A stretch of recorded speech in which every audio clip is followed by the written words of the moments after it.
بسم اللہ الرحمن الرحیم۔ آپ کے سامنے جو کتاب ہے یہ کتاب ہے تمرین الصرف۔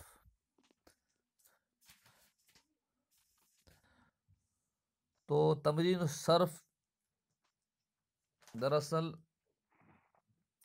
عربی زبان کے جو الفاظ ہیں ان الفاظ کو بنانا، یعنی ایک لفظ سے دوسرا لفظ بنانا، تیسرا لفظ، چوتھا لفظ، تو یہ جس چیز سے سیکھا جاتا ہے اس کو کہتے ہیں صرف، اور اسی صرف کے حوالے سے مشق۔ تو یہ کتاب ایک طرف سے ہمیں صرف سکھائے گی اور ساتھ ساتھ میں یہ اس کی مشق بھی سکھائے گی۔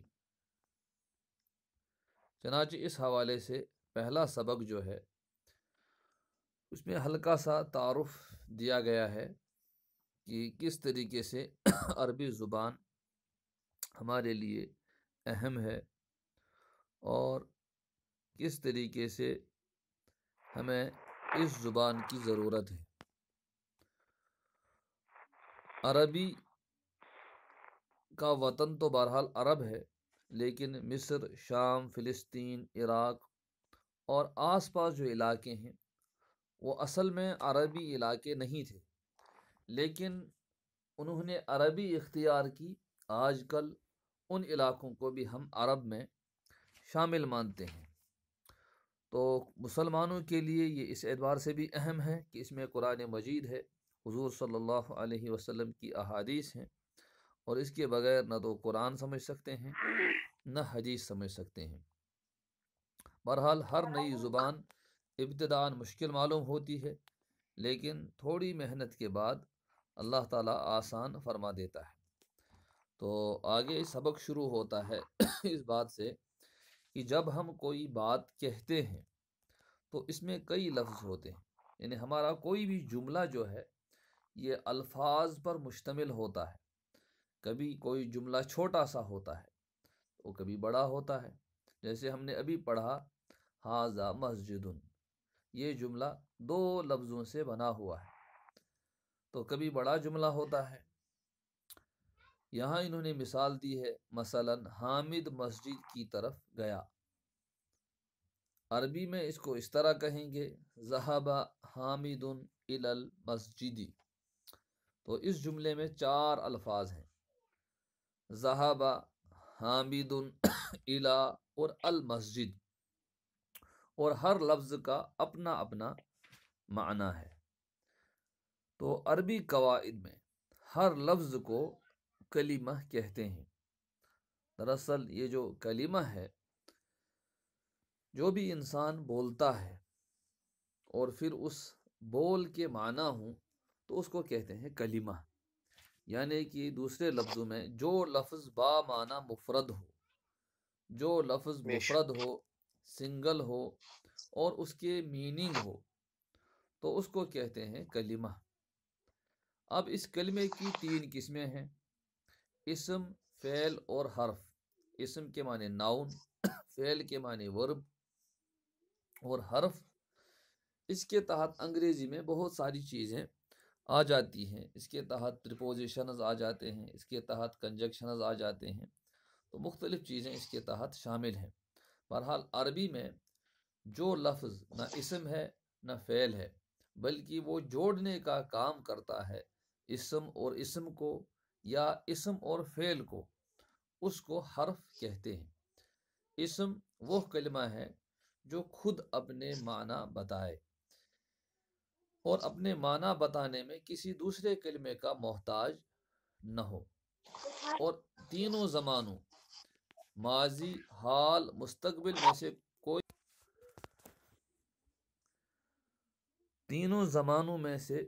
کوئی زمانہ اس میں نہ پایا جائے، یعنی ماضی، حال، مستقبل، ان تمام چیزوں سے یہ خالی ہوتا ہے۔ یعنی اسم جو ناؤن ہوتا ہے یہ ٹینس سے خالی ہوتا ہے، یہ زمانے سے خالی ہوتا ہے، جیسے قلم، حامد، مسجد۔ قلم ایک قلم، حامد یہ چونکہ نام ہے لہٰذا اس میں ایک وغیرہ نہیں لگے گا، بلکہ حامد مانے حامد۔ مسجدن ایک مسجد، یعنی حامدن جو ہے پراپر ناؤن ہے، انا میں، تو یہ سارے اسما ہیں، یہ سب ناؤنز ہیں۔ دوسری قسم فعل یعنی ورب، وہ کلمہ ہے جس سے کسی کام کا کرنا یا ہونا سمجھا جائے، یعنی جس کو ہم انگلش میں ایکشن کہتے ہیں، یعنی وہ ورڈ جو کسی ایکشن کو بتائے تو اس کو ہم ورب کہتے ہیں۔ جو فعل ہے یہ زمانہ بتانے ہی کے لیے آیا ہے، تو لہٰذا فعل میں کے اندر تینوں زمانوں میں سے کوئی نہ کوئی زمانہ پایا جاتا ہے، جیسے فعلا اس نے کیا، ذہبا وہ گیا۔ اور تیسری قسم ہے حرف، وہ کلمہ ہے جس کے معنی اسم یا فعل کے ساتھ ملے بغیر سمجھ میں نہ آئے، یعنی ہے تو یہ کلمہ لیکن اس کے معنی، اس کے مراد، ایک تو اس کے لفظی معنی ہے وہ تو سمجھ میں آ جاتے ہیں، لیکن بات کیا کہی جا رہی ہے، اس کے ذریعے سے کون سے معنی آگے بڑھائے جا رہے ہیں وہ معنی سمجھ میں نہیں آتے ہیں۔ جیسے الہ کے معنی تک، من کے معنی سے، اللہ کے معنی پر، یہ تو ان کے لفظی معنی ہے، لیکن اگر ہم کہیں باہر سڑک پر جا کر کے الہ الہ الہ، اردو میں کہیں گے تک تک تک، تو نہ صرف یہ کہ لوگ کچھ سمجھیں گے نہیں بلکہ الٹا ہماری پٹائی ہو سکتی ہے، لیکن وہ کہیں گے آخر کیا مسئلہ کیا ہے۔ لہٰذا جو حرف ہے یہ اسم یا فعل کے ساتھ جڑے بغیر اپنے معنی نہیں بتاتا ہے۔ تو ہمارے سامنے کلمے کی تین قسمیں آ گئی، اسم، فعل اور حرف۔ اسم، فعل اور حرف۔ اب یہ سمجھنا ہے کہ جب تک یہ کلمے جو کہ ایک بات میں ہوتے ہیں اگر یہ صحیح نہ ہو تو بات بھی صحیح نہیں ہو سکتی ہے۔ ان کلمات کو الگ الگ، علیحدہ علیحدہ صحیح بنانے کے کچھ قاعدے ہیں، یعنی کس طریقے سے ہم حامد کو حامد ہی کہیں گے، مسجد یہ لفظ بنا کیسے، اس کی اصل کیا ہے، یہ آیا کہاں سے، اس کے معنی کیا ہیں، تو یہ ہم تبھی بتا سکتے ہیں جب ہم نے کچھ قاعدے سیکھے ہیں۔ انہی قاعدوں کو، جن قاعدوں کے ذریعے سے ہم کہہ سکتے ہیں کہ یہ لفظ صحیح ہے، تو اس قاعدے کا نام ہے علم صرف۔ لہٰذا علم صرف جو ہے، جس کو انگلش میں مارفولوجی بھی کہتے ہیں، تو علم صرف وہ علم ہے جس میں کلموں کے بنانے اور ان میں تغیر کرنے کا طریقہ بیان کیا جائے، یعنی علم صرف وہ علم ہے جس کے ذریعے سے کلمے بنانے سکھائے جائیں کہ ہم کوئی کلمہ کیسے بنا سکتے ہیں اور پھر اس میں بدلاؤ کیسے کر سکتے ہیں۔ جیسے ہمارے پاس حامد ہے، یہ حامد یہ حمد سے بنا ہے، اور اس حمد سے فعل ماضی بنے گا حمیدہ، مضارع بنے گا یحمد، مصدر بنے گا حمدن، تو حامد، اسی طرح حمیدہ، یحمد، محمود، اسی طرح حامد کی جمع، اسی طرح حماد، اسی طرح جو ہے حمادان، حمادون، اسی طرح حامدون، حامدات، اسی طرح محمد، محمد۔ تو یہ ساری چیزیں جو ہیں یہ تبھی ہم سمجھ سکتے ہیں جب ہمیں علم صرف کے قاعدے معلوم ہوں۔